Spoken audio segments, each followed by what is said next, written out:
Mr. President, you have a quorum. Thank you.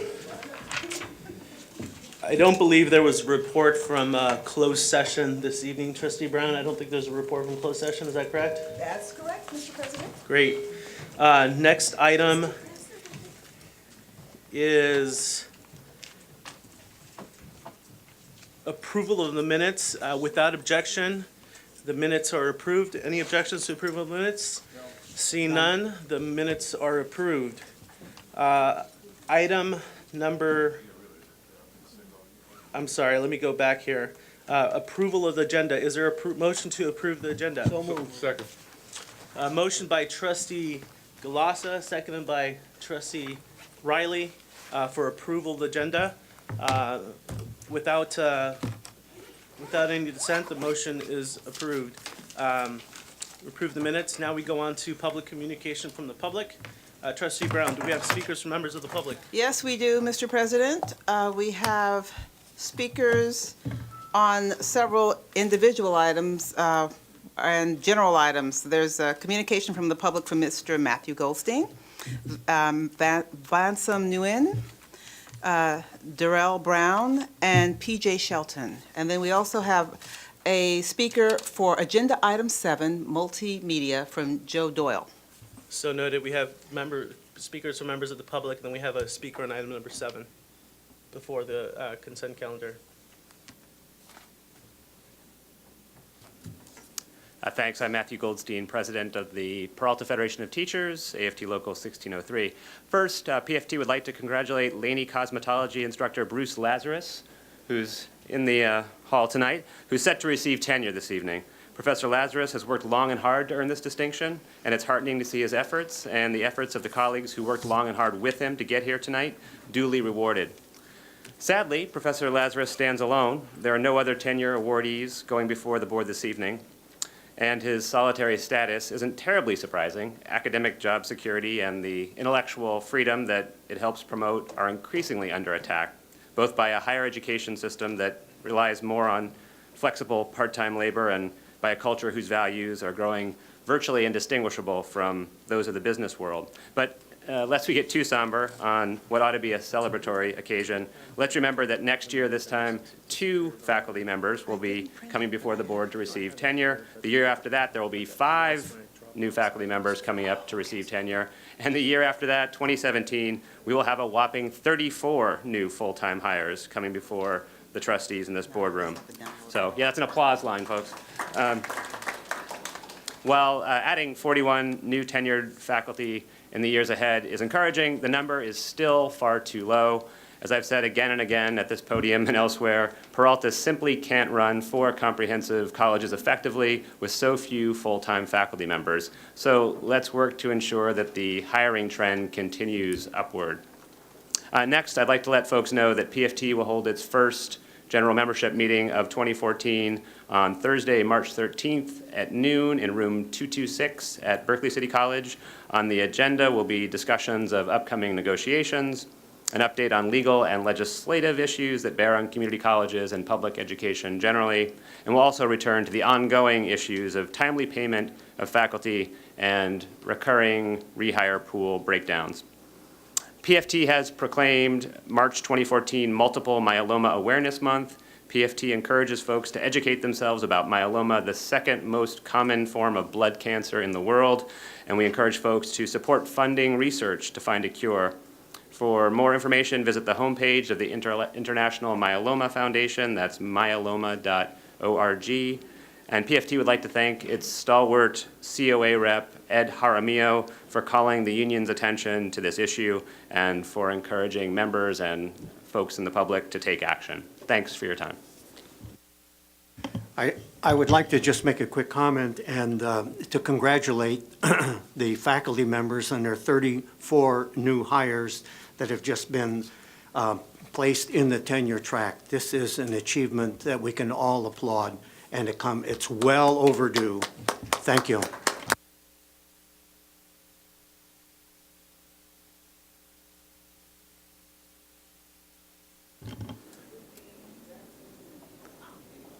Good evening. Thank you for allowing me to speak. I'm here to show my support for the interim president of College of Alameda. Not only has he given me the privilege to work and develop with two other of my esteemed colleagues, the Brotherhood Program, which is a Men of Color initiative, he's provided me with support, confidence, and everything synonymous with that to stay true to myself as an educator, make sure that I'm innovative and putting students first. So I would like to thank him in that regard. Now, I would like to give the remainder of my time to the next speaker. The next speaker is Darrell Brown.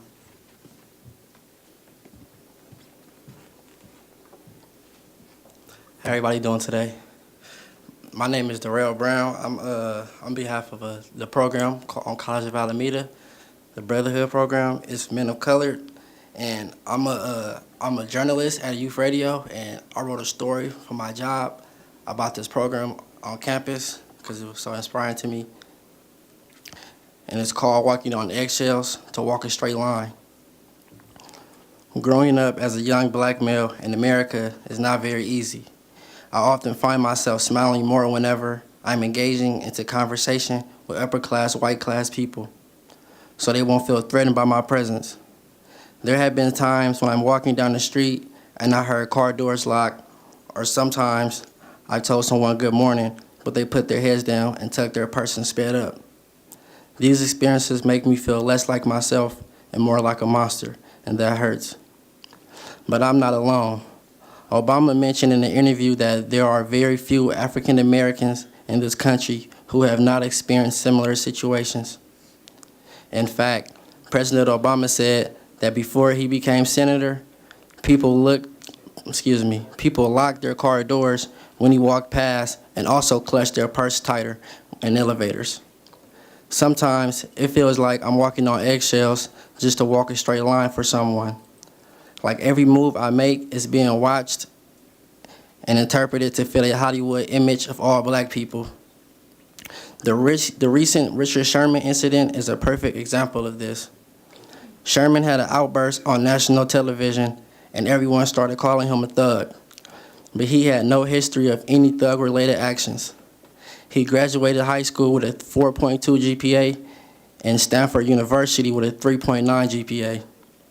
In an interview, Sherman said that he had heard people say coming from Compton, Los Angeles, and going to Stanford is an oxymoron. Being a young black male from Oakland, I often worried about being misinterpreted as a thug.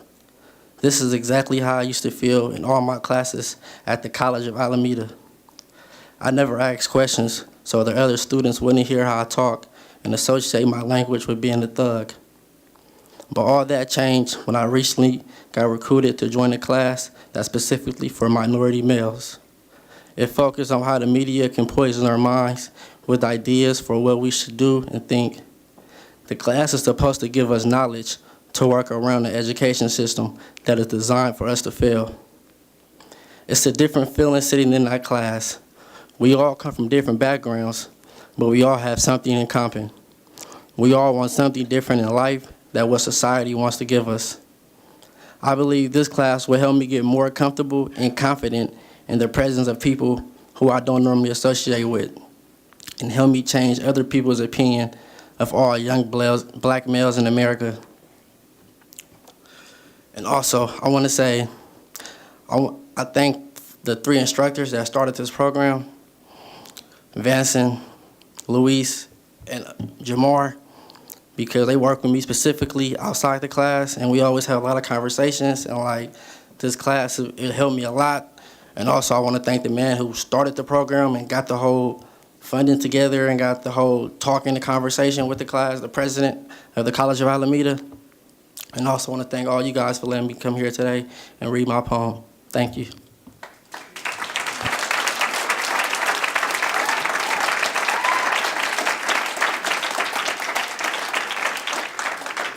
Thank you very much. The next speaker is Joe Doyle. Or actually, P.J. Shelton if Joe Doyle wishes to speak on item 7.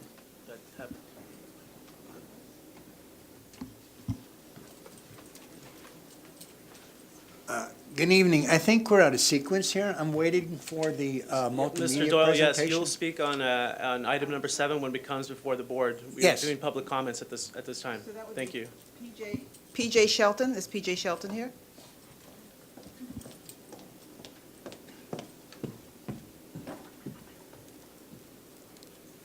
Thank you. I'm very honored to be here this afternoon. My name is Petrel P.J. Shelton. In 2011, I was employed as an adjunct instructor at the College of Alameda in the Atlas program, teaching transportation and logistics. Last year, I became interim deputy sector navigator for the global trade, transportation, and logistics sector for the region.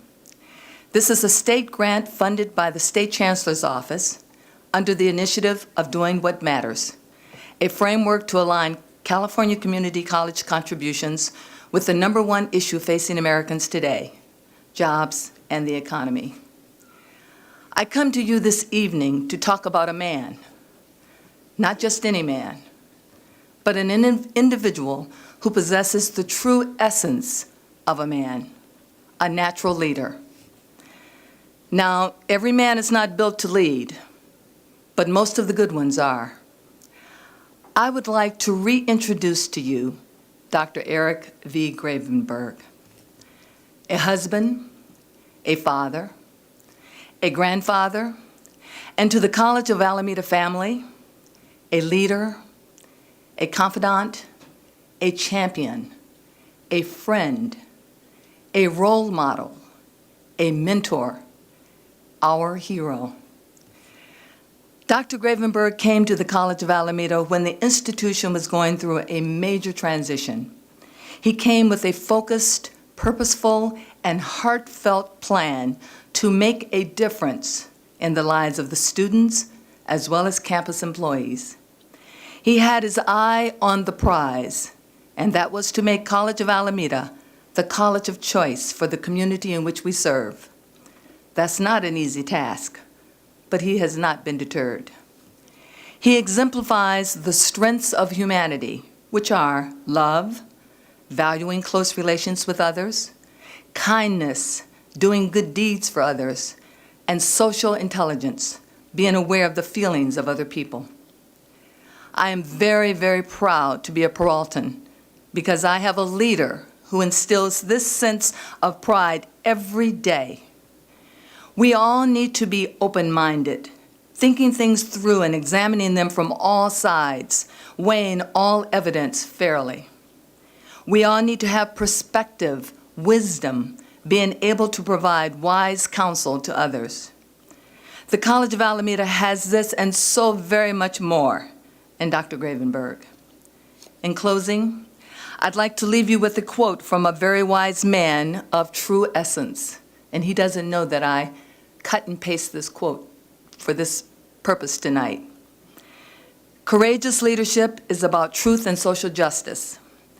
There are those who seek to return to the years of stamping out hope and opportunity only to elevate their own self-interests. We must not hide in the shadows of fear nor the corridors of passivity. Now is the time to display courageous leadership. Dr. Eric Gravenberg. Trustee Brown, do we have any Thank you additional very much. speakers for public communication? We don't have any additional speakers. If there's someone that's filled out a speaker card that hasn't passed it forward, now would be the time. Thank you. Next item, we're moving on to reports, Associated Student Government reports. I'd like to ask representatives from the Associated Student Government to please come up to the mic and give us your reports.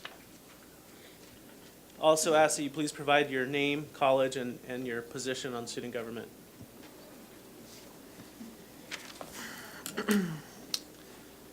Okay, good evening, everyone from the board and members of the public. My name's Edward Chavez, and I'm Secretary of the Associated Students of Laney College. So we're excited and we're ready to go for our fourth town hall discussion of the semester, which is going to be tomorrow afternoon at 4 o'clock. We're going to be joined by Laura Wells, who's a candidate for state controller, and she's part of the No Corporate Money campaign.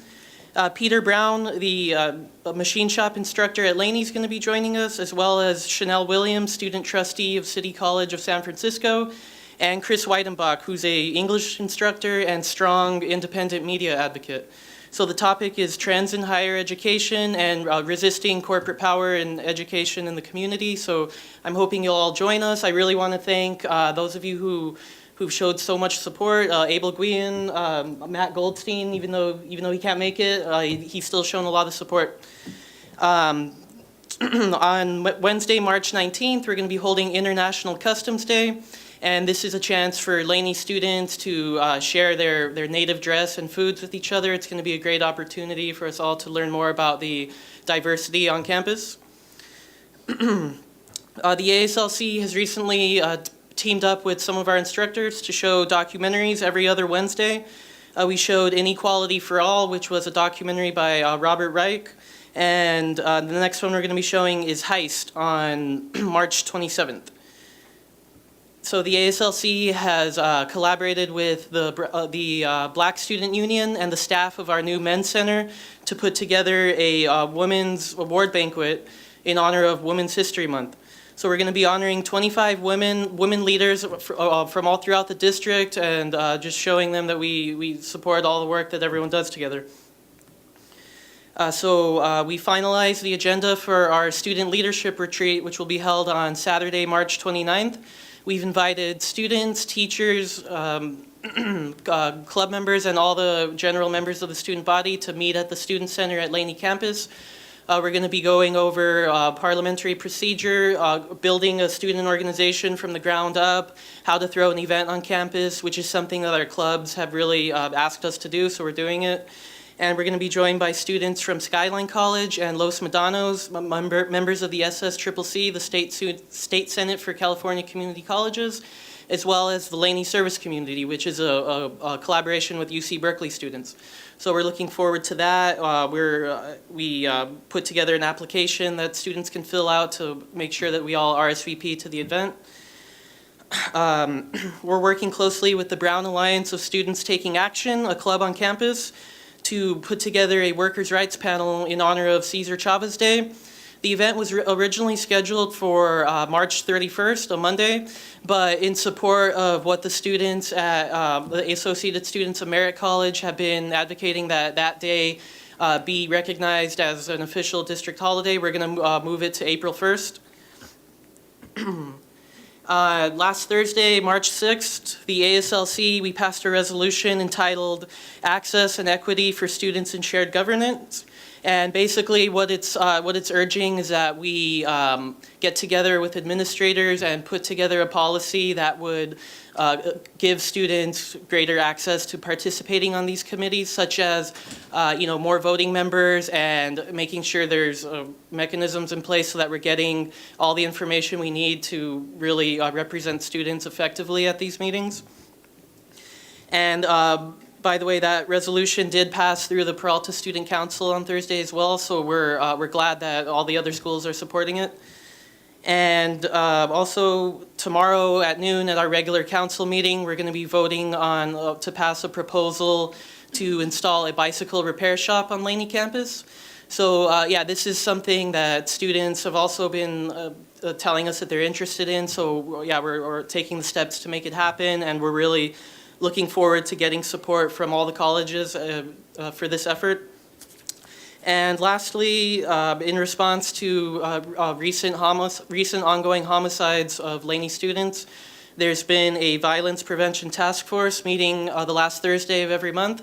The next meeting is Thursday, March 27th. And yeah, students, teachers, staff, we've all been getting together to just talk about how Laney College could play a greater role in preventing violence in the community and being a center for giving people opportunities.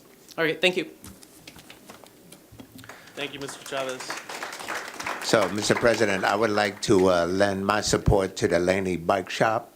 Dr. Webb, I encourage you to follow through on that.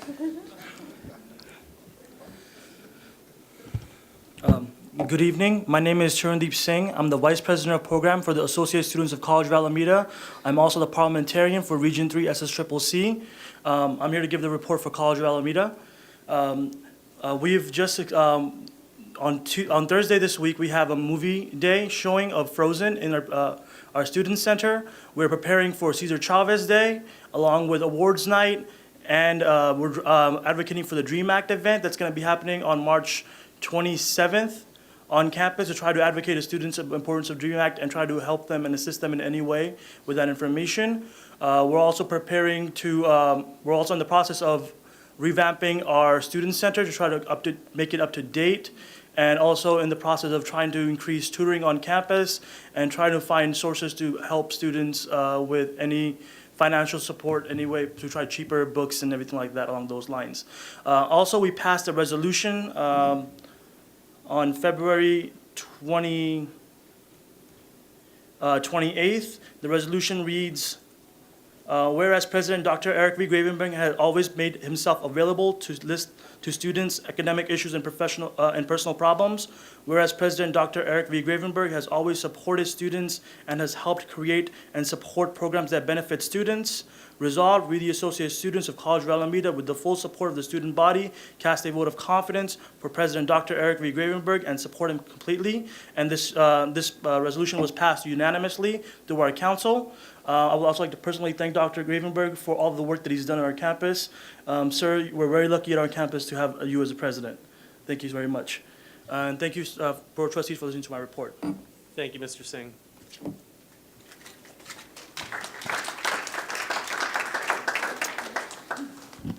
Hi, before I begin my report, I would just like to commend the fine young gentleman who shared his story of the struggles and trials he has faced. And personally, for the record, I want to lend a friendship to anybody who feels that they have faced these challenges. So I just want to make that quick announcement. My name is Dana McCarty. I'm a member of the Judicial Council at Berkeley City College. To recap on some past events, Berkeley City College hosted acclaimed author Keenan Norris on February 27th.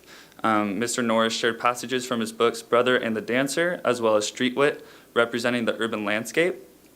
Our Global Studies Club hosted guest speaker Carolyn Hunt on March 4th for an early celebration of International Women's Day, which I'm sure, as most of you all know, was this past Saturday, so happy belated International Women's Day.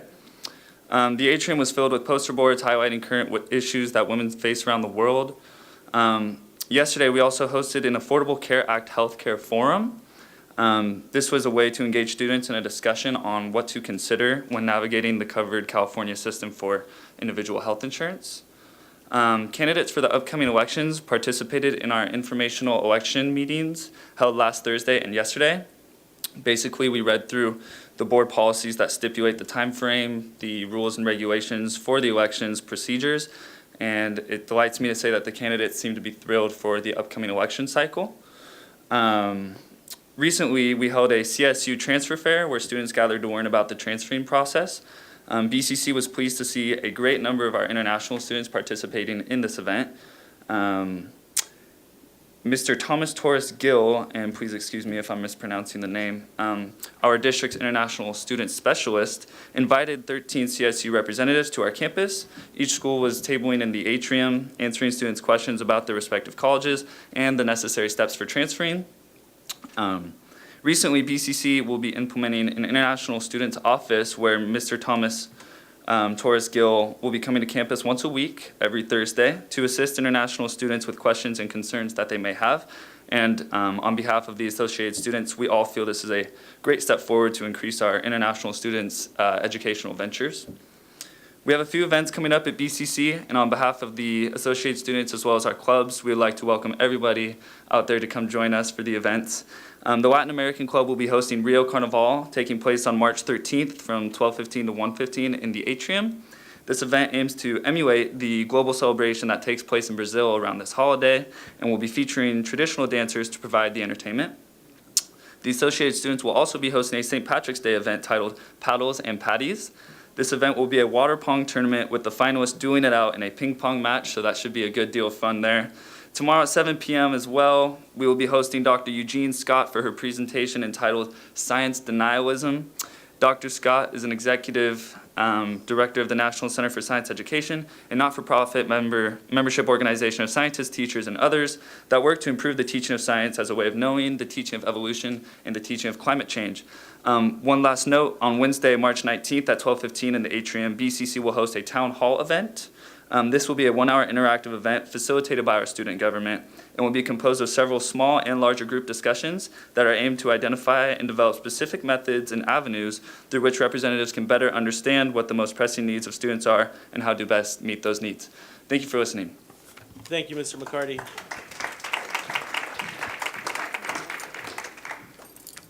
Good evening. My name is Tracy Christian. I'm from Merritt College. I'm the president of Associate Students.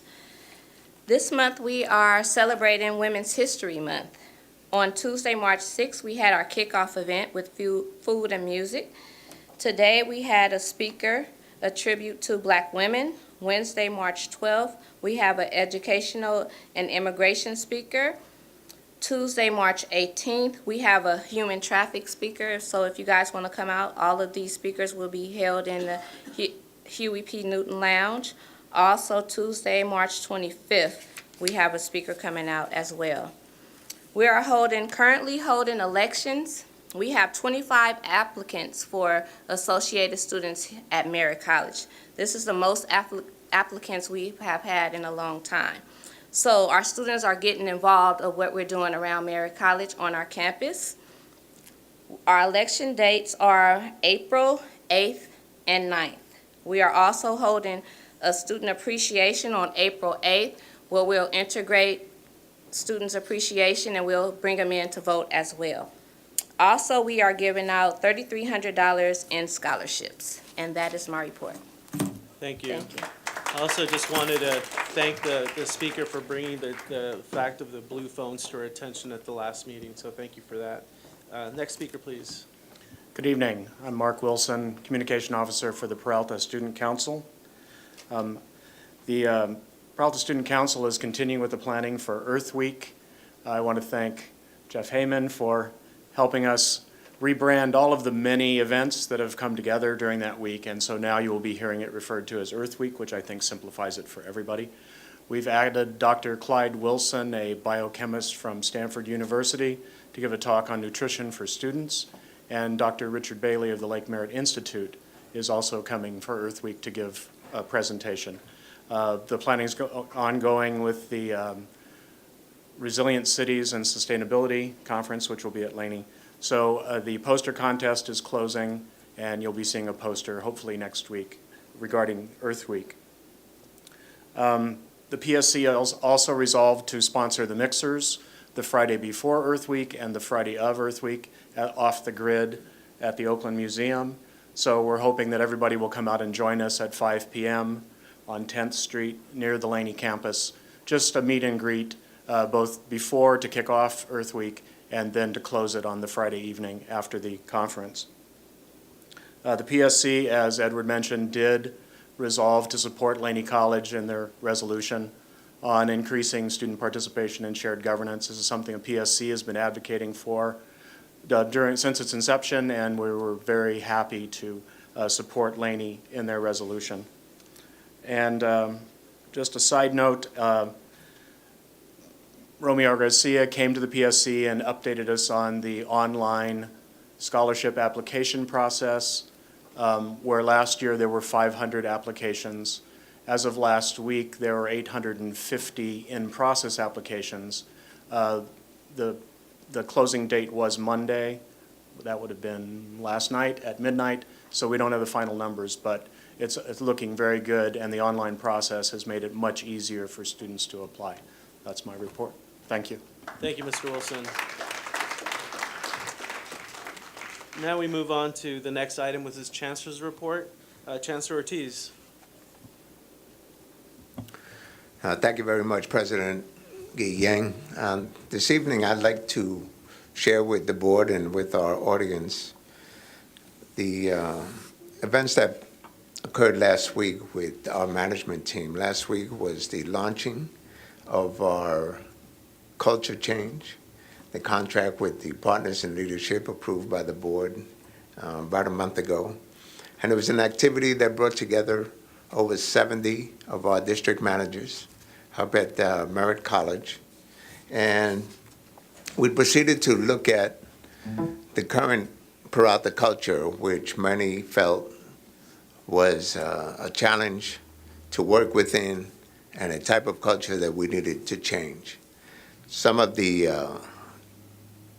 culture changes that we identified included things like lack of respect among our peers, not enough resources, having a cannot do attitude, having incivility among ourselves and our public, resistance to change.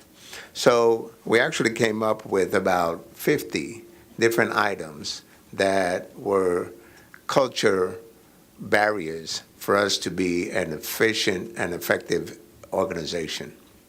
And in the process, we worked in groups to identify what we are now calling the new Peralta culture by fostering cultural beliefs. We came up with 6 cultural beliefs that we will be sharing with the rest of our organization through our website. We are still honing this activity. We will be rolling this activity out to the rest of the district. But I wanted to share the new cultural beliefs that we are now calling, number 1, that we as an institution want to foster excellence, to model and support an environment of service, that we ensure that we are the colleges of choice. The second one is to embody professionalism, to demonstrate a team culture of mutual respect, civility, and honest collaboration. The third cultural belief is to inspire leadership, to cultivate a stable and supported management team. The fourth is to work smart, to follow official procedures, and to pursue continuous process improvement. The fifth is to make decisions, to use reliable information to make timely and evidence-based decisions to support the Peralta Community College District mission.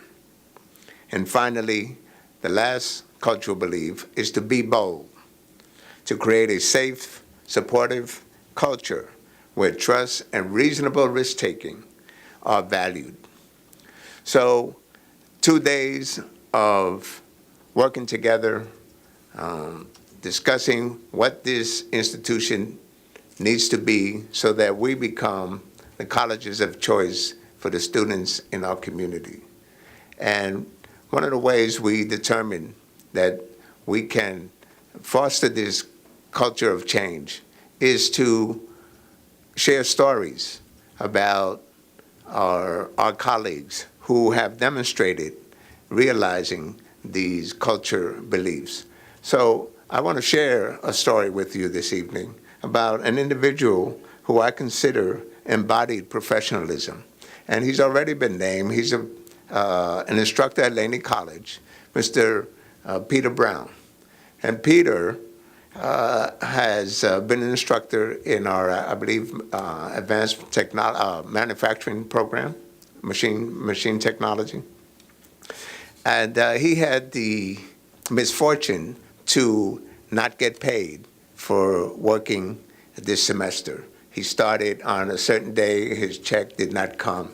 So I applaud his professionalism where he went about in a very respectful, civil, and honest way to approach the administration, to ask for his due. The administration responded.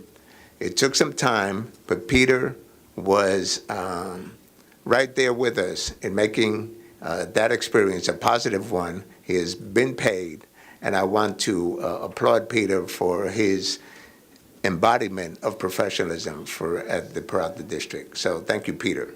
I know you're not here.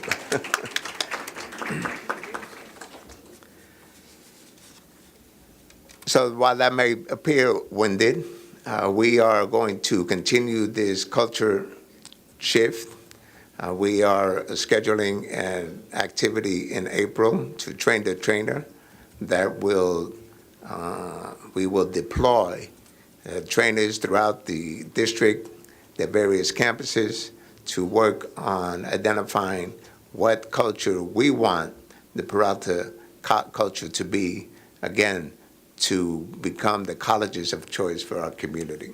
So I want to thank, first of all, Merritt College for hosting this activity. I want to thank all the administrators for taking time out in their day to do this. Of course, they moaned and groaned all the way through it, but in the end, we are now bold and professional. So thank you very much for my report. Thank you, Chancellor. Does that conclude your report? That's the end. Thank you. Thank you. We move on to the next item, item number 4, Board of Trustees report. I'd like to ask my colleague at the far left of my far left, Trustee Riley, no report. Trustee Handy? You have a report, please. Peralta Foundation Golf Tournament, May the 4th at Sequoia Country Club. Come out, support us so we can provide the 5th, thank you, materials, equipment, and supplies for our students and for our staff, for those who, and scholarships. So come out and bring your A game, B game, C game, just come on out. Thank you. Trustee Brown.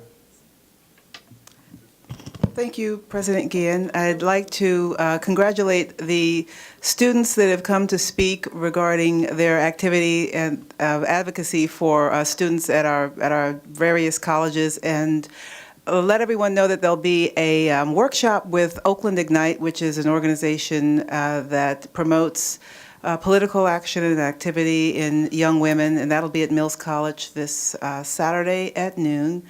And so in light of that, I wanted to just let everyone know that we really are pleased with the work that our students are doing here at the Peralta District to gain their voice and become involved in their community and do work that needs to be done to make the goals and objectives that we have for education and as a public institution a reality.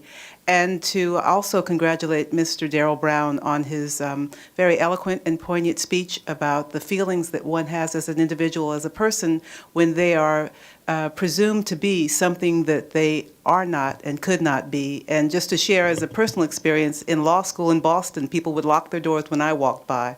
Now, it could be possible that it is because I was actually training to be a lawyer. But I don't really think that they knew that much about me at that time. Thank you. Thank you, Trustee Brown. I just wanted to extend my thanks to the staff and to the leadership of Laney College, particularly Dr. Webb. There's a play that's happening at Laney College next week, starting on March 26th, and it runs through March 29th. It's called Blacas, starring Rick Salinas, who debuted in the Culture Clash.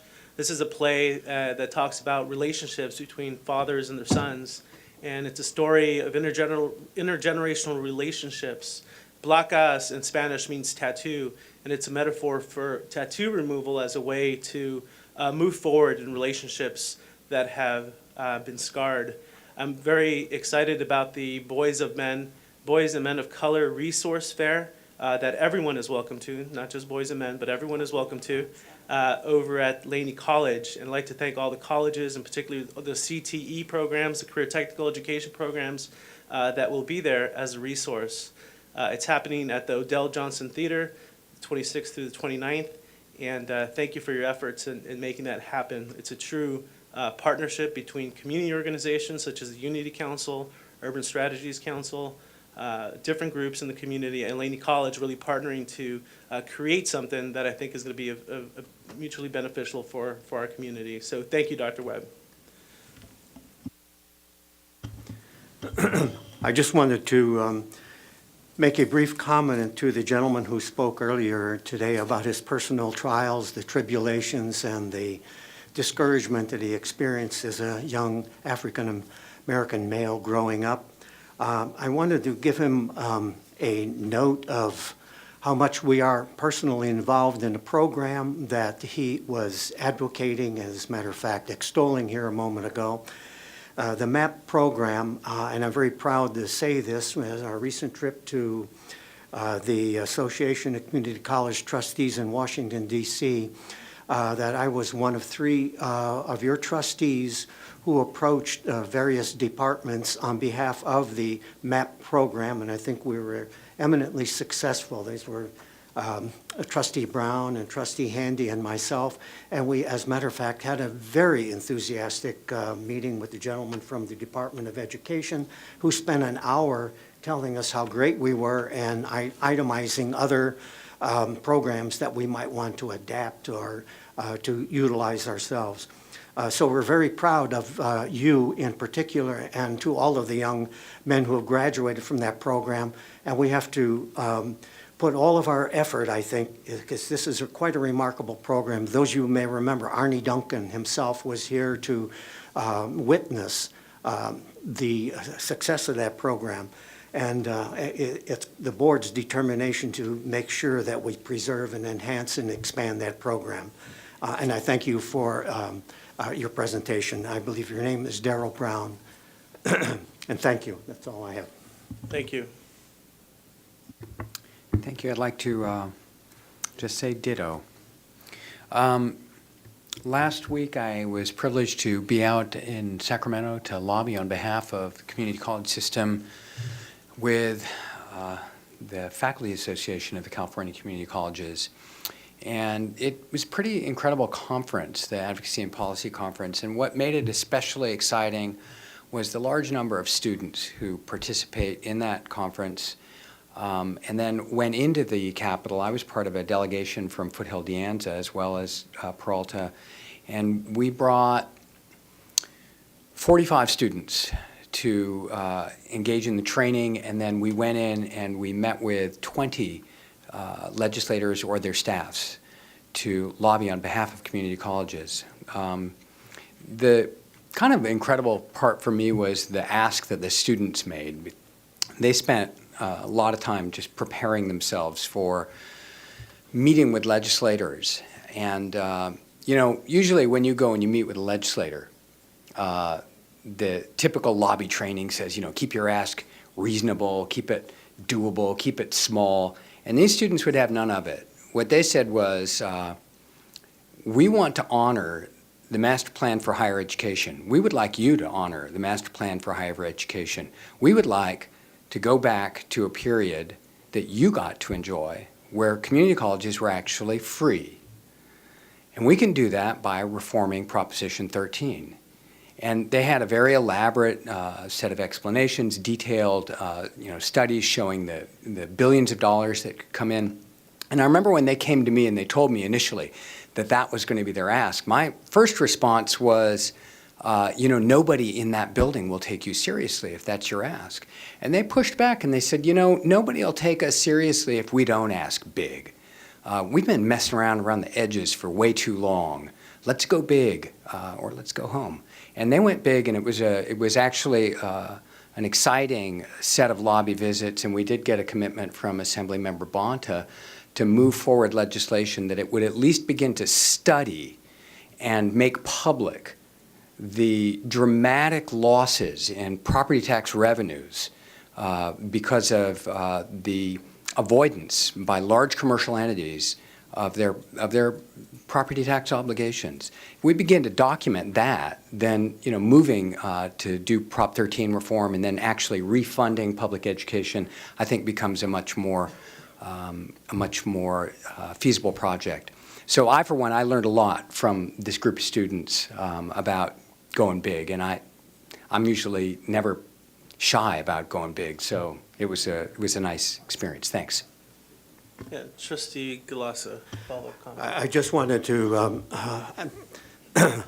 let everyone know there was an article in the last edition of the Chronicle of Higher Education in which it pinpointed the rising costs in colleges throughout the United States to Proposition 13-like activities in a number of states, and it documented the dollars that have been diverted from the colleges and returned back to the taxpayers, and that has been the one single cause major cause of the diminution and the disrespect that higher education seems to enjoy now from some of our political personalities in Washington. Thank you. Thank you, Trustee. Trustee Wiley. Hi, how are you?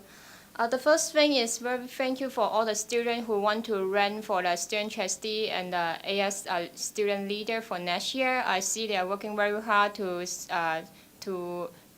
promote themselves and also ask other students to do the signature for them on the ballot. The second thing is the last Saturday, March 8th, I attended the CSU East-Based Education Summit. The Asian Pacific Islanders Student Succeed Program. They bring 2 directors and 5 counselors, 20 students to get involved in this program. They did a good job to be a volunteer, and also they provide a very great workshop. It's about the benefit of community college. The very great thing is I really thank you the program director Pumi Sawayon and the student activity line director Tomoko. They're not just about to help us to connect to different program or activity outside than the apparatus.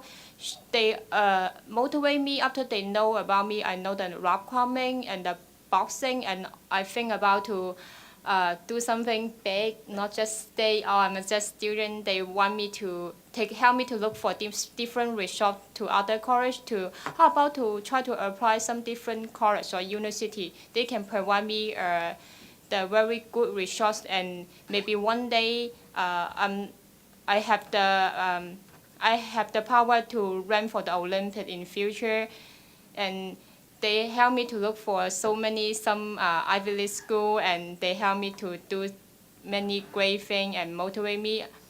I'm not sure I can get in the school I apply right now, but it's very thank you Pumi and Tomoko and your great job to help me to jump out the box to continue to be a great leader in the future.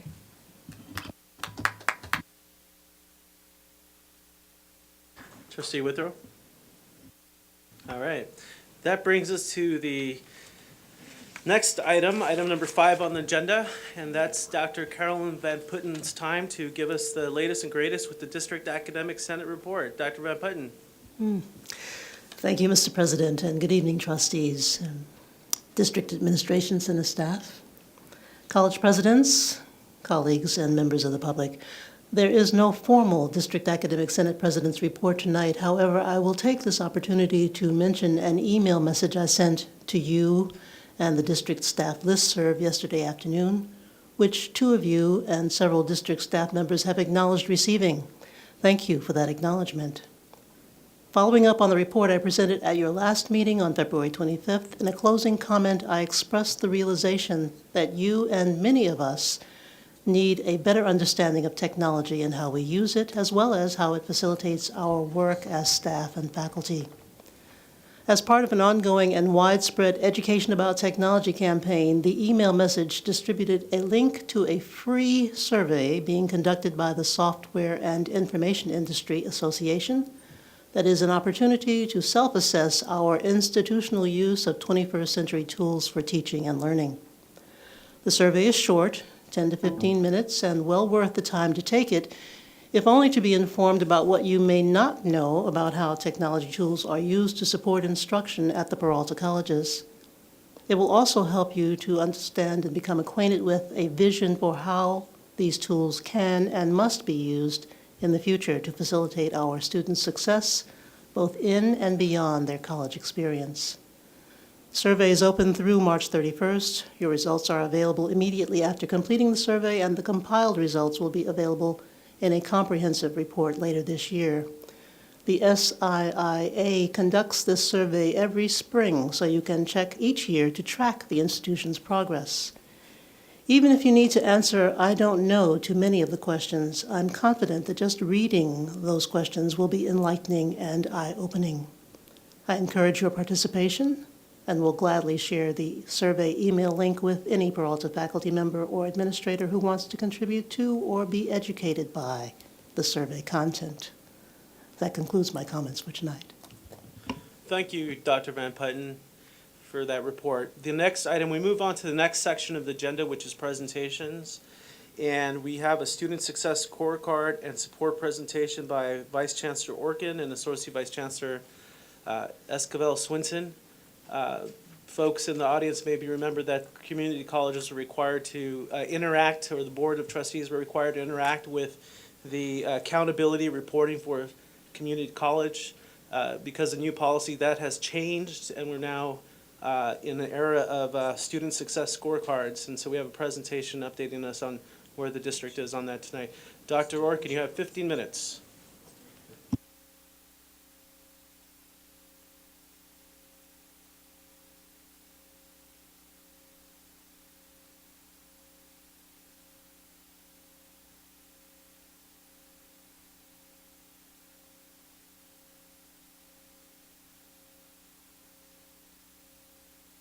"14 minutes."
Without objection from the board, I'd like to move to the consent calendar at this time. Trustees, if you're ready for a vote, I'd like to entertain a motion to approve the consent calendar. There's a motion by Trustee Galassa, seconded by Trustee Riley, to move and approve the consent calendar. The consent calendar is typically items that are non-controversial and routine. At this time, I'd like to call for a vote. All those in favor of approving the consent calendar, say aye. Aye. Anyone opposed? Great, motion passes.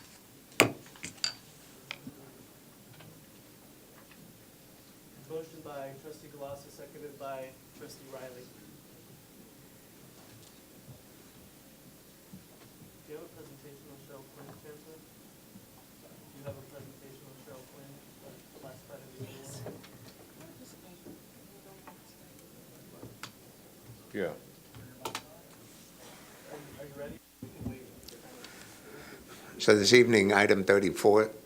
Without objection to, from the board, I'd like to move to item number 34. It's consider approval of nomination of Ms. Cheryl Quinn for Classified Employee of the Year Award. This is a district-wide award where the Peralta Community College District would nominate posthumously Cheryl Quinn for an award at the state level at the California Community Colleges office. Chancellor Ortiz. Thank you, President Guillen. Each year, the California Community College Board of Governors, in partnership with the California Community College Foundation, seeks nominations for the Classified Employee of the Year Award. It dawned on many of our colleagues here that the Peralta colleges have an opportunity to recognize posthumous Cheryl Quinn, who passed away unexpectedly on August 1st, 2013. But Cheryl Quinn served this district for 32 years as a classified employee, demonstrated high level of professionalism, collegiality, serving the district classified senate, for many years and a shop steward for Local 1021 of SEIU. She clearly embodied the new Peralta culture. With this, we feel that she deserves statewide recognition as a classified Employee of the Year, and I recommend that the Board of Trustees approve this recommendation so we can forward it to the State Chancellor's Office.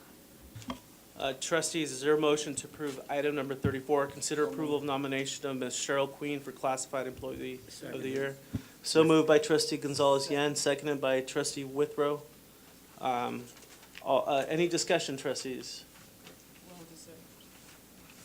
Seeing none, call for the question. All those in favor of approving item number 34? Aye. Anyone opposed? Motion passes unanimously. Thank you. Thank you very much. At this time, I'd like to ask that we go back to the presentations portion of the meeting. I'd like to ask Dr. Orkin, are you ready for your presentation? Yes. Great, thank you. We'll reset the clock for you. How about that? More than I could ask for. So a belated good evening, Board of Trustees, colleagues, and community. Tonight, I and my colleague Adele Escobar-Swinson, the Associate Vice Chancellor of Student Services, are going to talk about first the student scorecard and then the student success and support team here at Peralta and some of the things we're doing. You can get the student success scorecard has replaced what used to be the ARC report. It's very conveniently labeled and available to the public by going to the State Chancellor's Office. You can get to it by going to our Peralta District website and going to the Governance tab and going to the Institutional Research section, and we have a tab that gets you straight to the Student Success Scorecard. So you can click on that, and you will go to the Student Success Scorecard, and you can click on a college and see the Student Success Scorecard data. I'm going to I've summarized it a bit. So as I said a minute ago, the scorecard replaces the ARC report. There are performance indicators that measure student success that the Chancellor's Office has embodied as part of the Student Success Act and this year's scorecard. As was the case with ARC, the scorecard uses cohorts over time, and the current scorecard has 6-year cohorts, so the most recent one started in 2006. The reason for that is it takes a while for students to get through the system. This year, for the first time, the data is split into 2 parts, what they call college prepared and unprepared. And then there's the third part, which combines the two. College prepared means that the students didn't have to take a basic skills course when they first came to college. Unprepared means that their lowest course attempted when they first came into the system was a remedial level course. Overall, student attempted math or English in the first 3 years. Depending on the level of the math or English, that's what determines whether they're in the category of prepared or unprepared. The performance indicators this year, which are similar to the ARC report, completion, that means you get through the system and get a degree or certificate or transfer to a 4-year school. Persistence, definition's a little different this time, means you were here for the first 3 semesters. 30 units means you accomplished, were successful in 30 units. There's something called a remedial progress rate, which basically means you took a remedial class and then took a more advanced class. And there's an expanded CTE performance indicator also. So I've grouped things into prepared, unprepared, and overall, just to look at some quick graphs. The first one we're looking at is percentage who achieved 30 units. So the blue is prepared, the red is unprepared, and the green is overall. And then I have each college, Peralta, and statewide. And you can see from this that there's not that much difference in any of the categories. Our ratings are fairly comparable to statewide. Last year, we had something called peer groups. This year, the peer groups have sort of been taken out of the main part and are in the background. We talked a little bit about that last year. It's not good to make comparisons too technically with colleges that don't have similar characteristics, but just for general purposes, it's nice to look at the statewide results. Completed a degree, this is called the completion indicator, completed a degree, certificate, or transfer-related outcomes. You can see that the prepared group did much better than the unprepared. This is really the main performance indicator. It means you got through the system and it means you successfully got through the system. So you can see that Peralta was better than statewide on average. 74% of the prepared completed, compared to 71% statewide. A couple of the other colleges are even higher. So we did well in the completion metric. Persistence for the first 3 terms, that's sort of, they changed it this time around to make, as I said, it used to be persistence fall to fall, now it's persistence for the first 3 terms. There are a couple of little issues with that definition, so I'm not going to dwell on that slide. It's going to be changed next year. Career training, so CTE classes taken. So this means you completed with either a certificate or degree that's CTE related or took a certain number of CTE courses on your way to completion. As you can see, we did well generally or came close to the statewide average, better in a couple cases. Remedial math progress means you started out with a remedial math class and then moved up to a higher level class. We did well in that compared to the statewide level of 26, statewide success percentage, 26%. Here are just a few snippets of positive trends. So there's a part of the scorecard that you can click on that shows not just the most recent cohort, but cohorts before that, so you can look at trends over time. So I'm not going into that in detail, but there were some interesting positive trends. I have picked one from each college. At College of Alameda, African-American students have increasing percentage earning 30 or more units. So this is the earliest cohort. Moving up to the most recent cohort, you can see a positive trend every year. At BCC, persistence rates for prepared students are up to the highest point yet for students aged 20 to 24. So up to almost 79%.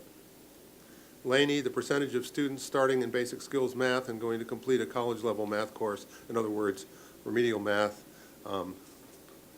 performance indicator success, has increased steadily, well, almost steadily, from 26 to 32%. And finally, at Merit, among remedial students, the rate of completing 30 units or more has increased 5 points. So those are some successful trends. Now, there are 2 big issues that I wanted to mention tonight that are just staring you in the face when you look at this and all the other types of data that come out. One is what we could call equity or closing the achievement gap. And if you look here, so one of the data sheets you can get in the scorecard is everything focused together. And so I'm just looking at statewide here, but the same is true for just about every college in the state. And if you look through Peralta, it's a similar thing. So I've circled here African-American students versus the whole entire cohort. And if you look at this, you can't really see it up on the projector, but you should have a copy of this. In every single category, African-American students are lower in success percentages. And so that's one big issue that has to be addressed and is being addressed at the statewide level. However, at Peralta, there are a couple of things we're doing. The chancellor and I have met on 2 occasions with a group known as PA, or Peralta Association of African American Affairs, and have, along with one of the researchers on my staff, and we're undertaking to do a study to identify special programs including grant-funded programs that are successful in closing the achievement gap so that we can spend more time and try to make them, especially limited time special programs such as grant-funded programs, have more time for them, allow them to be permanent. So that's one effort that and we're already working on a little study to try to identify those programs. Another big issue, the second big issue that I wanted to quickly mention is the remedial problem with English and math. So as you saw at the beginning, the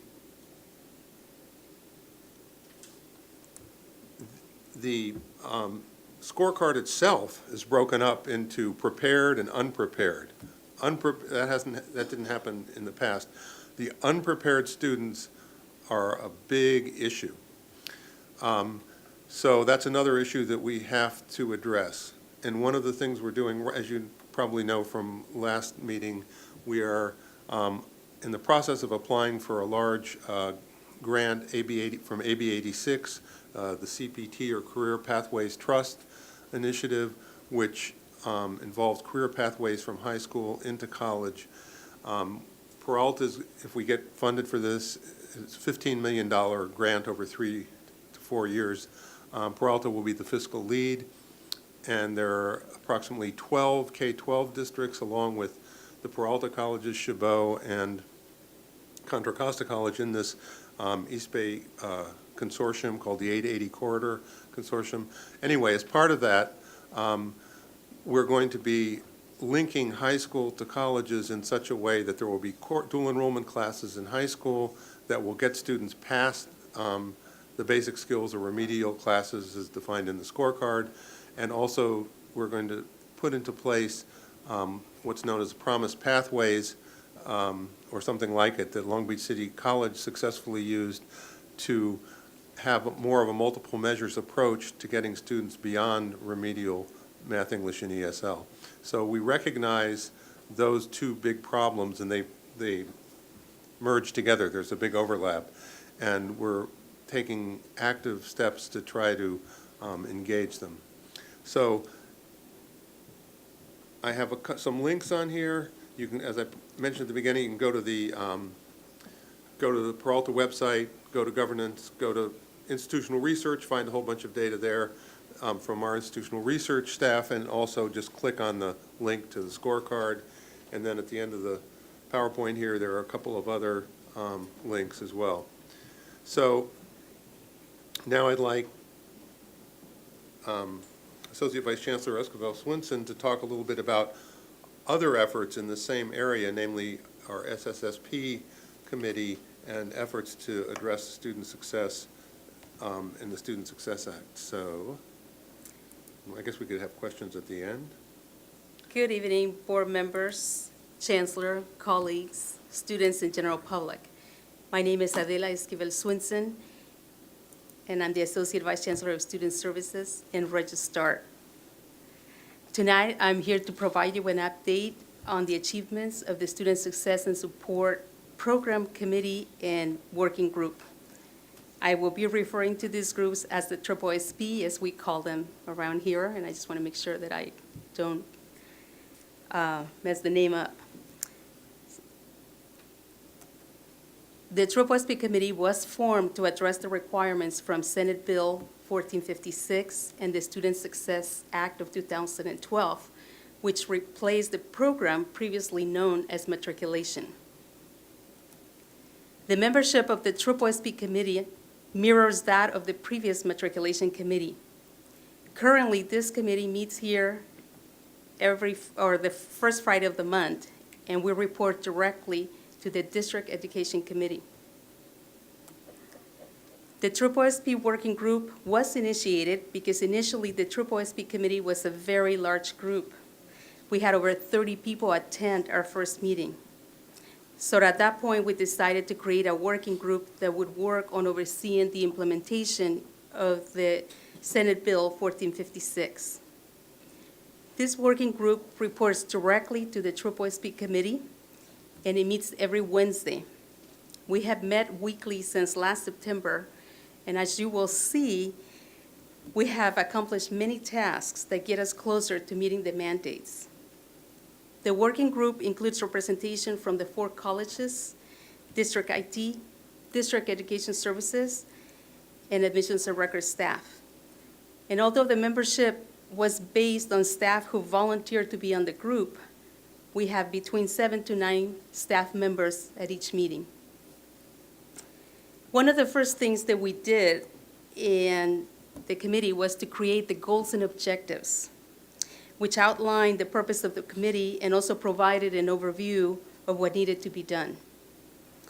Our first goal is to ensure that the colleges are involved in the implementation of the course requirements, which are assessment, orientation, academic advisement.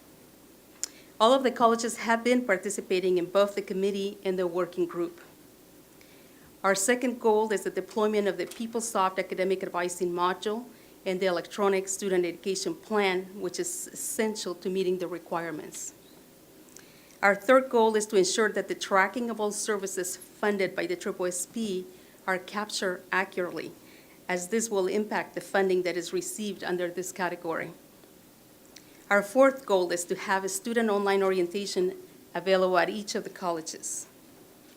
The fifth goal is to establish a student process for granting priority registration to new students who complete the core requirements.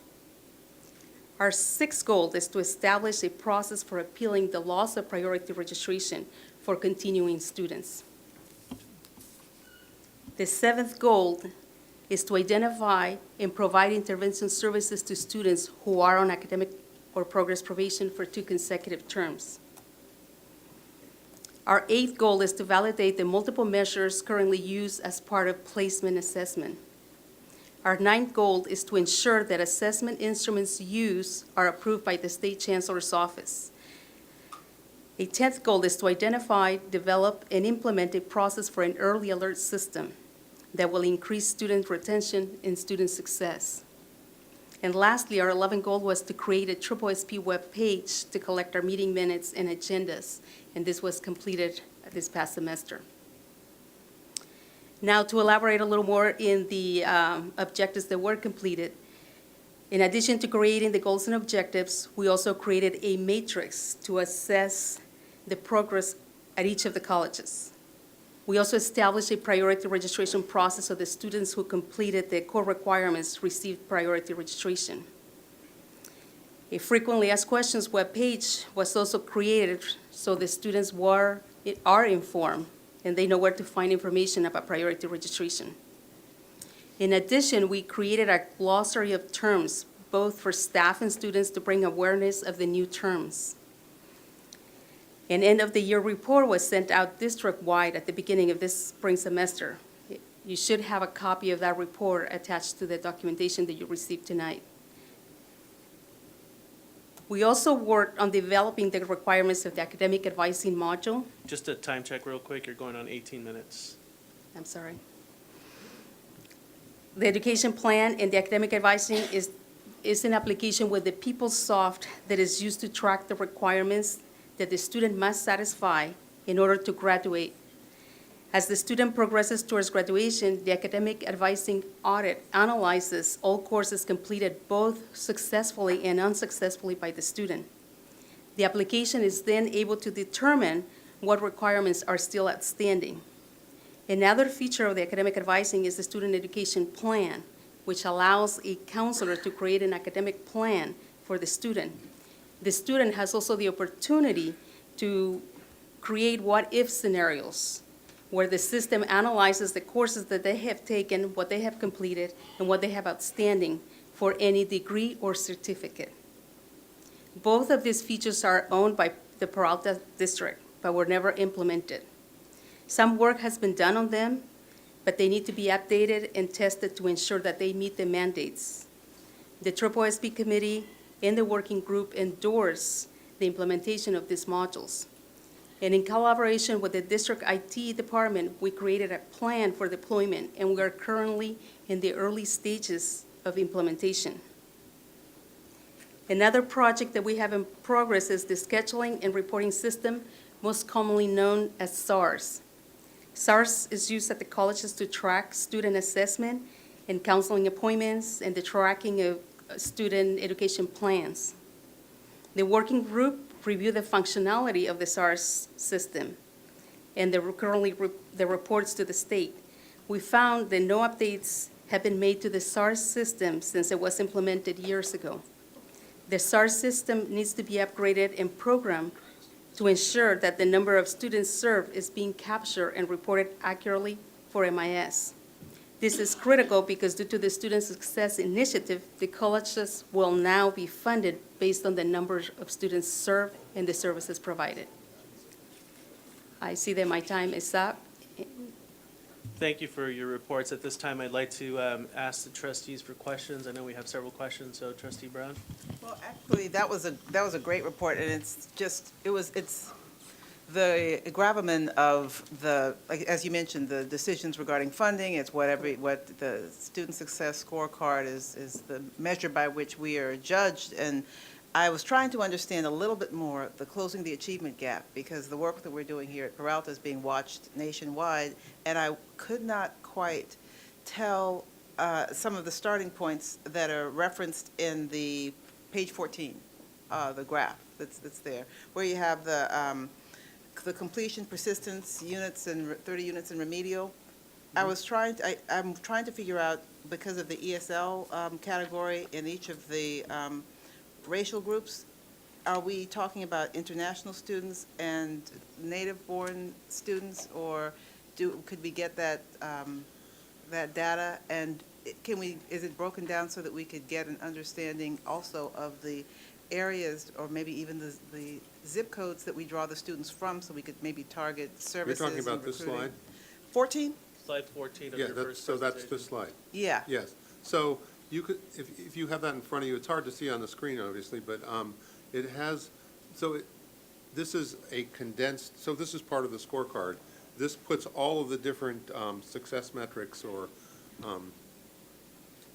into one, the completion, persistence, 30 units, and remedial, and it has the complete ethnic breakdown here. This is from the cohort. So this is the cohort that started in 2006. And so, let's see. So maybe I should restate my question. There's a 21% ESL, 21.3 in African American category, racial category, and also there's the ESL category is 17.0 in the Hispanic category, and I'm trying to figure out if when you do the cohort, do you mix in international students? No, the cohort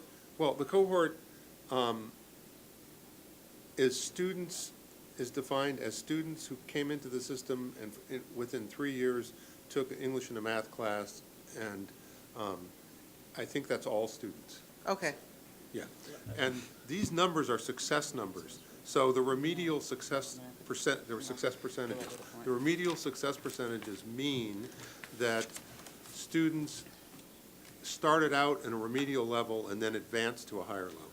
So I actually have more questions, but I'm just going to ask through the Chancellor if we might be able to get this individually by email, because it might not stay in my Dropbox. Do you think we might be able, that way I could? You're talking about the PowerPoint? Yeah. Yeah, sure. Thank you, Trustee Brown. Next question by Trustee Galassa. I too want to congratulate you on the reports. I think the student success report card program is going to be very, very helpful to trustees, especially now that we're being encouraged to really get involved in how our students are performing and to make sure that student equity is truly working well in our district. I'm referring now to the District Student Success and Support Program Committee. I really appreciate the breakdown of what the committee is attempting to do, but I don't know if disappointed is the word for it, but maybe dismayed is more accurate, to see how many modules we have that are inoperative or beyond, which shall we say, never been implemented, or if they have been implemented, they haven't been doctored in ages. So we have a heck of a lot of work. You did cite some of those, like with the SARS program in particular. But what is dismaying is when you look at the SARS program and see all of the wonderful things it does in keeping students advised as to where they are, appointments, everything, what you need to do just to get out of the institution with that completion that we're all searching for. This is going to be extremely valuable. So what I'm hoping is that we're looking at priorities as we go through this and really putting a lot of effort into making these work. And one last point, I noticed that you're talking about the use of the compass system versus the new system that the state is going to propose. And there's a question in the committee's mind on whether you should stay with the compass system or adopt a new state model. And my recommendation would be that we go with the state model. We'll then be very comfortable. We'll be comparing apples and apples all the way through, not persimmons and whatever other fruits you can think of.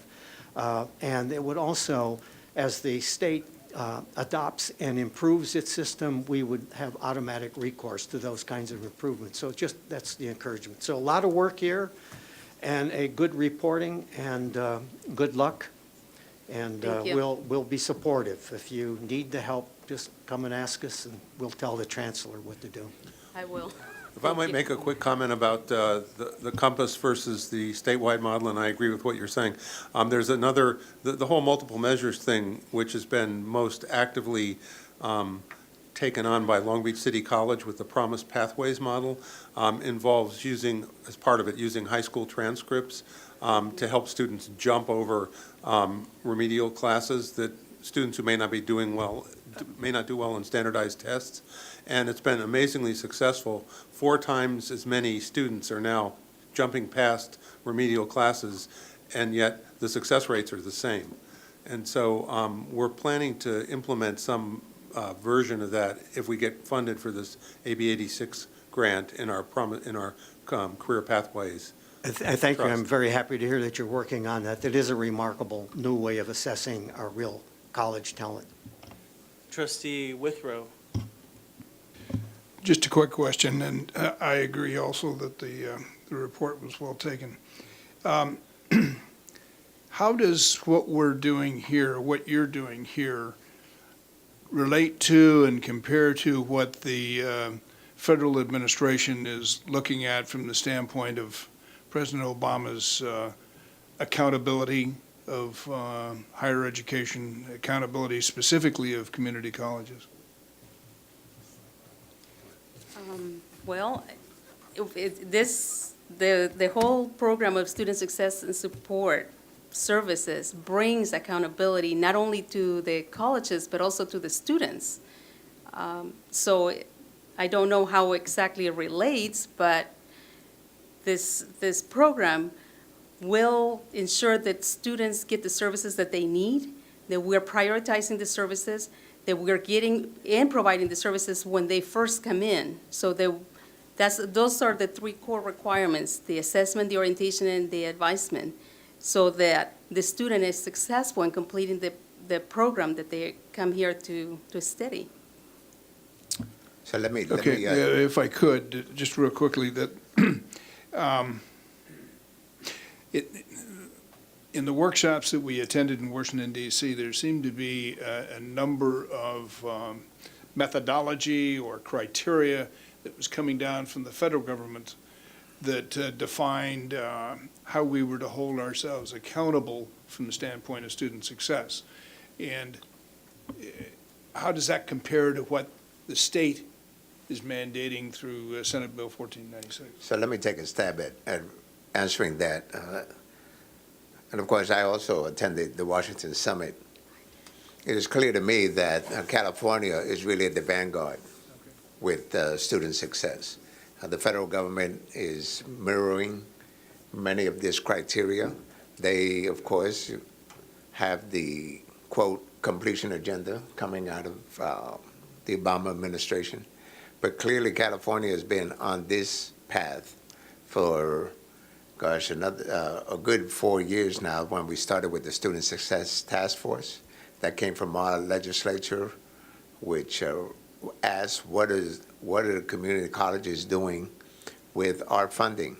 When funding became scarce, the accountability for that funding became more acute, and we responded. So to answer your question, I think the federal government in many ways are following our lead with student success and the completion agenda. Thank you. And just to add a quick comment to that, I think that some of the funding that's coming from the state now, in addition to the Student Success Scorecard and Student Success Act, this other grant for which we're applying for a $15 million chunk of it is actually part of a $250 million funding coming from CDE, the Department of Education, and jointly the State Chancellor's Office, which is monitoring it, is done sort of in alignment with federal guidelines, such as what the Chancellor said. I'd like to just point out that I would have hoped to have seen a little bit more representation on the committee membership. There's only one student rep, and this revolves all around students, so I would have thought we'd had more representation on this committee, particularly around the IT issues and sort of all the different changes that we're trying to implement. You know, I think that we are, to me, it seems like we're taking a system and creating it around what's being mandated by policy, but not really taking into account how students interact with this technology. For me, it would make sense to have an early alert system, you know, on your cell phone, where students can actually track their plans and their progress of their records on, you know, how students communicate now. Nobody goes to a laptop, nobody goes to a computer lab and does this stuff. We need to figure out how to really be in tune and meet students where they are, as opposed to creating a system that's being dictated, a lot of it, I understand, by Sacramento, but doesn't really meet the needs of our student population in terms of how they currently interact. I will close the end of discussion on this item at this point. I'd like to, without objection from the trustees, move to item number 7, unless there's any other comments from the Vice Chancellor. I just wanted to add one thing. I wanted to let you know that the students have been invited to participate in the groups, and we've had some student participation, but not as we would like to have them there. Well, maybe They we need come to give stipends or something. Next item is item number 7. I'd like to move on to that, if I may. Berkeley City College Program of Distinction presentation. I think we have one public speaker on this item before we get to that, and I think that is Mr. Joe Doyle. Mr. Doyle?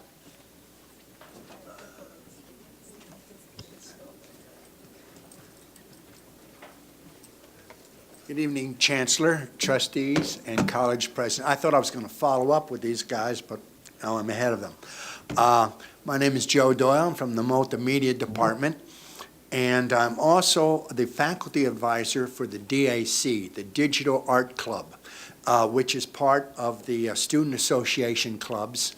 We have about 25 members at BCC, and they have been very active at the college, spreading the good word or the good news about art and digital art up and down the greater Bay Area. They have had, and which you'll see in the presentation, they have had exhibitions and had participated in functions all the way as south as Carmel, San Jose, Santa Clara, and as north as far as Petaluma and Gualala. They are seriously accomplished young artists, and their goal is to promote professionalism in the arts and exposure of digital arts to the community, and they act as goodwill ambassadors for BCC and Peralta. They're recognized throughout the Bay Area for their accomplishments. In 2010, the City of Berkeley gave them a proclamation honoring them for their contribution to the cultural life of Berkeley. And I just wanted to remind you of this because they're doing a show tonight. And without further ado, let's see the show. Thank you very much. Thank you. Dr. Budd. Yes, thank you very much, trustees. I think I speak for my fellow presidents in thanking you and the Chancellor for asking us to begin board presentations for our programs of distinction. And I think what's so wonderful about it is we'll have an opportunity to share many, because it actually is very difficult to pick one program to highlight for the evening. And I think what we see is Joe trying to add 3 more minutes to our 15 minutes by adding to the item number 7. We have an incredible multimedia arts program, as well as many other programs at Berkeley City College. Our multimedia arts has 4 strands. It has a web design and production. It has an animation program. It has a digital imaging program and a digital video program. And tonight, we're going to highlight via presentations our video production, but we also have a couple of others to share. What's so wonderful about our instructors is they are all very high-quality instructors, and they set high expectations for our students and really create the personal connections that help them be engaged in the community on campus, as well as with internships that you'll find out about. So without any further ado, I would like to introduce our acting Vice President of Instruction, Dr. Carlos Cortez, who will introduce the team.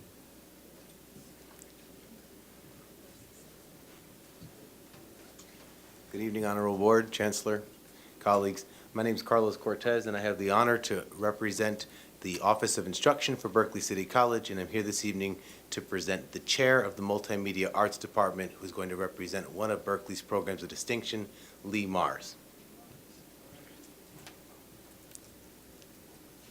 Good evening, mesdames, messieurs. We have a wonderful opportunity, which we have largely met. There are about a little over 3,000 students who go through the multimedia program every year. And it's been a challenge, particularly with these economic hard times, to deliver the program.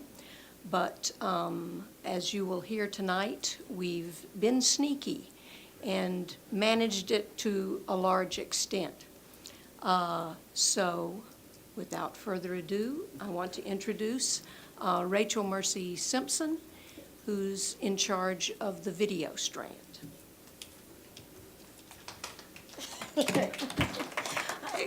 Good evening, and we're so happy to be here. And I have a number of students and teaching assistants and recent alums who volunteered to come join us because they're so grateful for this program. And everyone up here has gotten a job out and an internship out of this program.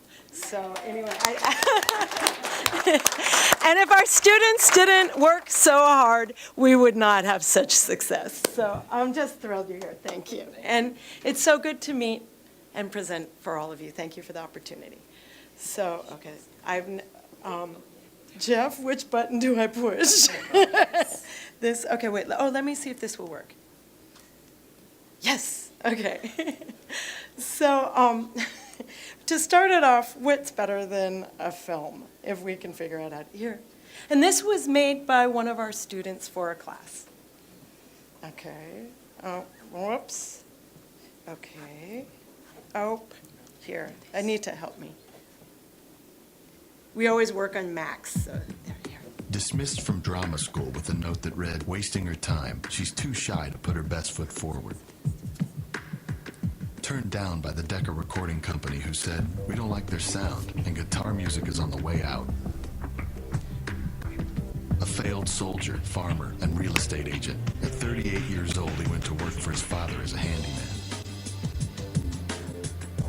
Cut from the high school basketball team, he went home, locked himself in his room, and cried.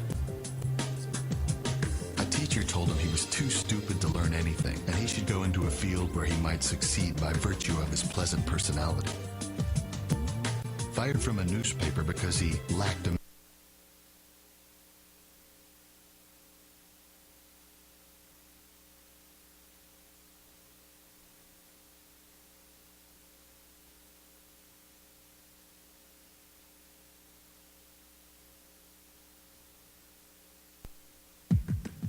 dismissed and down by the Decca Recording Company, who said, "Music is on the way out." A failed soldier, farmer, and real estate agent. At 38 years old, he went to work for his father as a handyman. Cut from the high school basketball team, he went home, locked himself in his room, and cried. A teacher told him he was too stupid to learn anything, and he should go into a field where he might succeed by virtue of his pleasant personality. Fired from a newspaper because he lacked imagination and had no original ideas. His fiancée died, he failed in business twice, he had a nervous breakdown, and he was defeated in 8 elections. If you've never failed, you've never lived.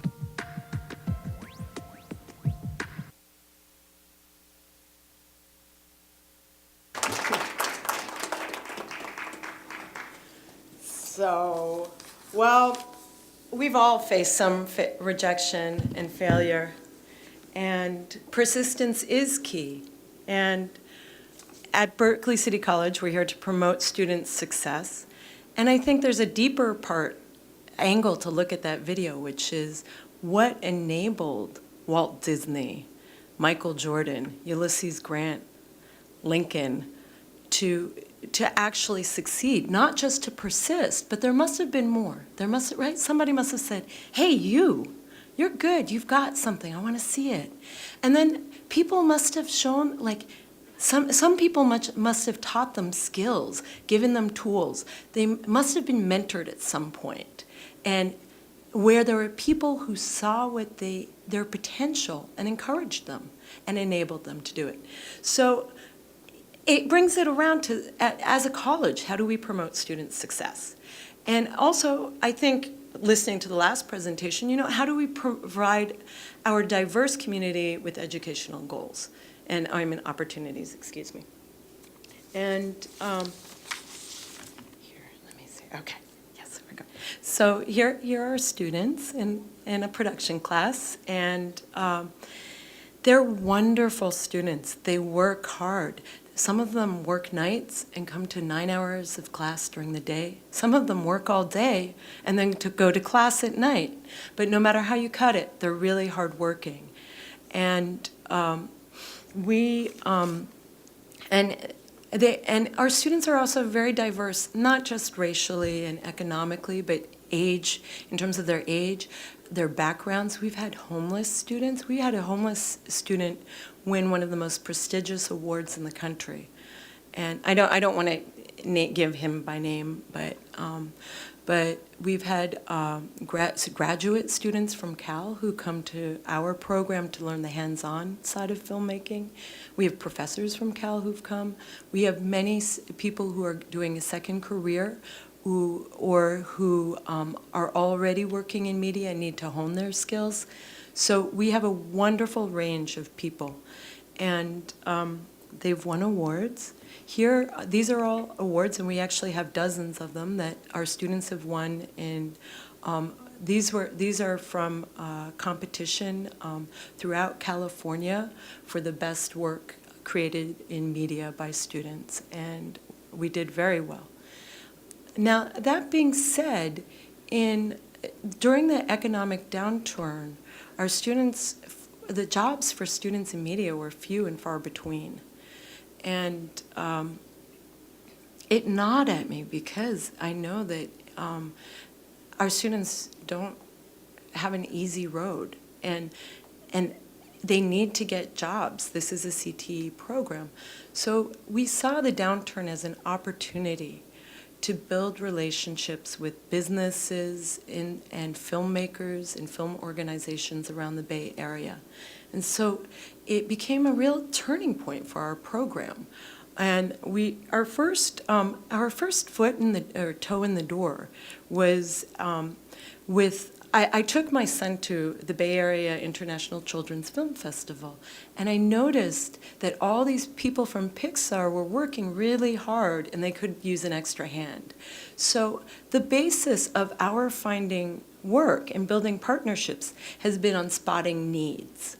And it's been really interesting working with some of these top organizations because they're actually often offered the cream of the crop from the Ivies, from Stanford, from UCLA, but they often don't get the diverse students that we have, and they don't have the range, like this richness that we can offer from BCC. And so anyway, we started working with the Bay Area International Children's Film Festival, BASF, and which was founded by Jim Capobianco from Pixar, Jim wrote Ratatouille. He was nominated for an Oscar for that. And we've also more recently teamed up with Chabot Space and Science Center. And our students have been working at BASF for 4 years now. And here we are looking with Jim around the site. And our students we've instructed hundreds of animation workshops. And so this is an amazing opportunity. Our students are working professionally. We've actually replaced many of the Pixar artists who were initially instructing the workshops.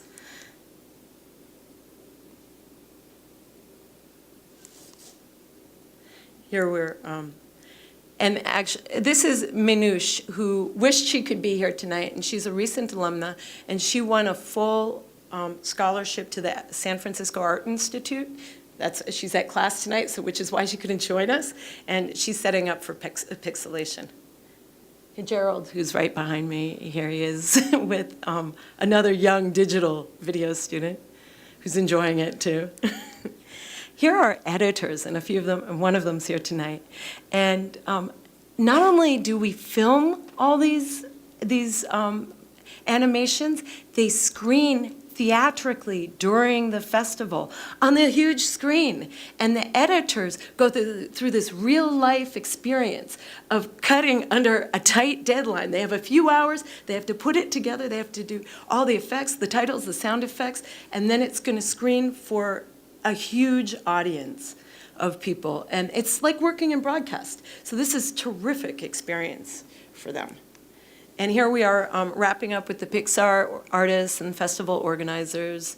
And each year we have a dinner and a celebration with a group of artists from Pixar afterwards, and the students get to talk in a really intimate level and ask questions, and it's very nice. And here we are celebrating the festival wrap. And we have a whole group. We've probably had about 75 students work on this over the years. And now another big collaboration we've built is with the California Film Institute and Mill Valley Film Festival. And we do different types of work here. Here we do research on the filmmakers. We prepare questions and conduct interviews. We film the interviews for Mill Valley. And here we're setting up we dress the room and light it. The students do all the filming, the sound recording, and of course the interviewing. And here's the room before, we've done the lighting, and there it is after. So we transform the environment. And as we've worked with Mill Valley, we've really come to earn their trust. And it's through the students doing such a great job. And they trust us to interview very high-powered filmmakers now, as you'll see. Here we are interviewing Asna Shur, the Disney Vice President of Development. Here's Ryan Coogler. We loved interviewing him. He's director of Fruitvale Station, which is, of course, a locally made film about a local right near us, huh? And Andy Garcia. Anita, here, there she is. And here's Steve McQueen, who just won Best Picture in the Oscars for 12 Years a Slave. And Variety magazine asked for our footage with Steve McQueen. And I just think it's a testament to the quality, the incredible quality of that the students are doing, that we're trusted at this level. And they develop both how to work on a crew, how to work professionally with people. And there are a lot of issues around working with celebrities and learning communication skills and analytical skills in addition to their technical skills. Here we interviewed Tony DeRose, who's one of the founders of Pixar. He's the head of research. And Tony also came to BCC thanks to Debbie and the Math Science Research Institute. We've had a terrific series this fall. And we followed up and interviewed him for 45 minutes.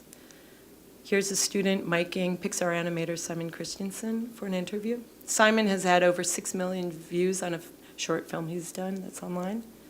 Now, our students don't only go out in the world, we also bring the world into BCC. And we do it through technology, software, equipment, but also through bringing guest speakers. And I really aim to bring people who are at the top of the industry. And their coming to BCC establishes a very personal relationship and an affinity with the school, and also gives the chance, once again, for students to just kind of ask questions and get to speak in a more comfortable environment. So here we're talking with Richard O'Connell. He's the head of productions for ITVS. And ITVS is probably the biggest funder of independent public television in the world, and certainly they fund a lot of PBS. Here we're interviewing Eugene Kaur, director of Ghost Town to Havana. Again, it's a local film. Here's Josh Penn. He produced Beasts of the Southern Wild, which was nominated for 4 Oscars and is a terrific film. Now our students also transfer to many terrific film schools and programs. We've had students go on to both undergraduate and graduate film programs at UCLA, UC Berkeley, the University of Southern California. One of our students won the Jack Kent Cook Scholarship. He won a full scholarship to the University of Southern California. Cal State East Bay, SF State. You can always follow up with us to see the rest. Internships. One of the best ways for our students to get jobs is through doing internships.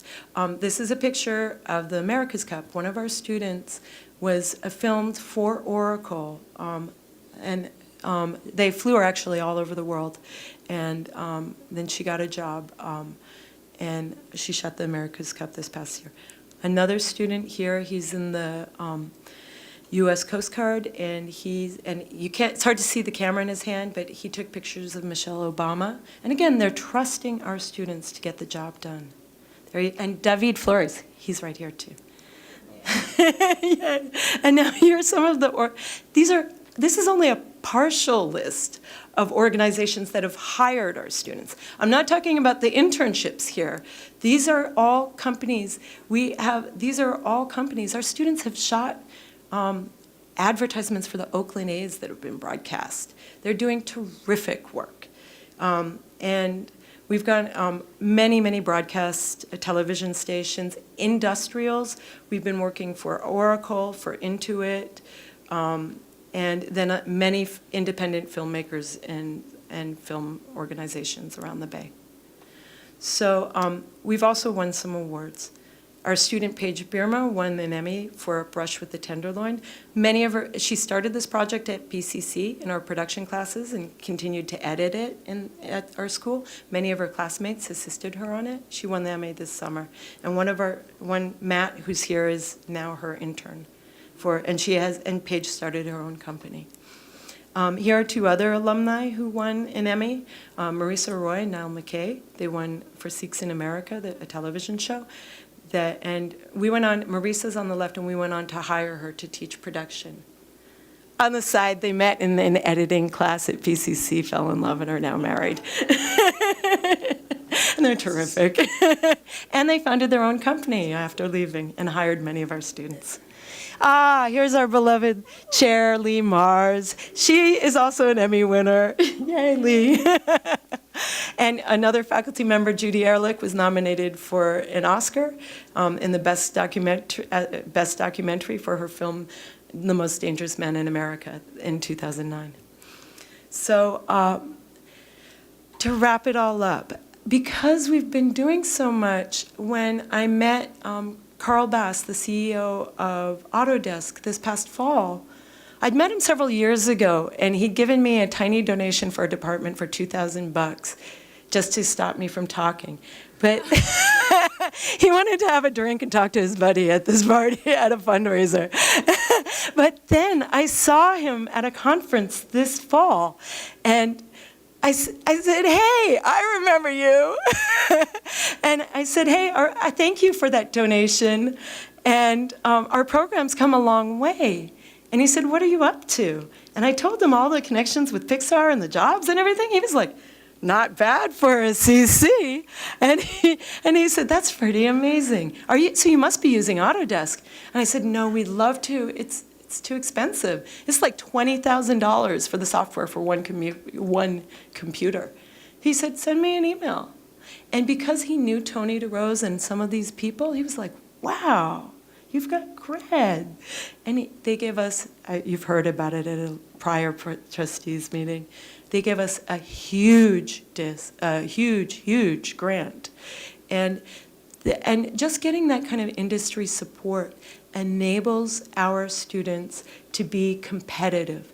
Where else can students get paid $2,500 Just a a year? time check real quick, Rachel, we're on 20 minutes. Oh, shoot, okay. $2,500 versus all these private schools and places offering where they're charging $14,000 to $22,000 a year. Here, going back to the kind of students we have and whom we want to serve, we are doing it. When we may be the only place in the Bay Area where they can get an education of this high caliber for that cost. So thank you and bravo to you all for supporting us. Thank you. Can we as just a ask you school. to have your students introduce I would themselves and love tell us that. what they're doing? Just really quickly, please. Okay, Anita, she just got a job. She got her degree in the spring, and she just got a job at Rebel Unit. Gerald Oh, okay. Oh, you want to introduce? Okay. Hi, my name is Anita Su. I'm from Taiwan, and I graduated last summer, and I got an internship job in Rebel Unit Media, and I'm doing fine. Thank you very much. A paid internship. Hi, I'm Gerald Charles, and I'm a teaching assistant at Berkeley City College in the multimedia department. He's worked with the director of Hoop Dreams. No? I don't know. Yeah. They're all modest. Our teaching assistants are so modest, but they're leaders. They're becoming, okay. MD, come on up. Just talk about your internship and just. Okay. All right, my name is Marcus Dupree. They all call me MD. I'm originally from Seattle. I've been in the Bay for about 5 years. And I just got an internship with ITVS through Rachel's class. Hello, my name is David Flores. I'm originally from North Carolina. I've been here for about 4 years. I'm a reservist with the Coast Guard. I do public affairs for them, so pictures and video. I'm an intern over at the Berkeley Community Media doing public access, and I also do some work with the Berkeley Pound. I'm Matthew Johnston. I work in the internship with Paige Bierma, the Emmy Award winner, and I'm a teacher assistant, and I'm in my 4th semester at Berkeley City College. Hello, my name is Steven Castro. I come all the way from Guam. I'm a TA at Berkeley City College, as well as I've done a documentary with Richard O'Connell, which you saw from my TVS last summer, and right now I have an internship with someone from Pixar who's doing a short film. That's what I've been doing. Thank you. He also won the Best Animation Award throughout a competition throughout California. Hello, my name is Alicia Liao. I also came from Taiwan, and since I was at BCC, I've gotten 3 internships. Currently, I have 2. One also with Rachel O'Connell, and the other one is with Berkeley Mills, a local high-end furniture company, making promotional videos for them. And currently, I'm also TAing for the production class at BCC. Thank you.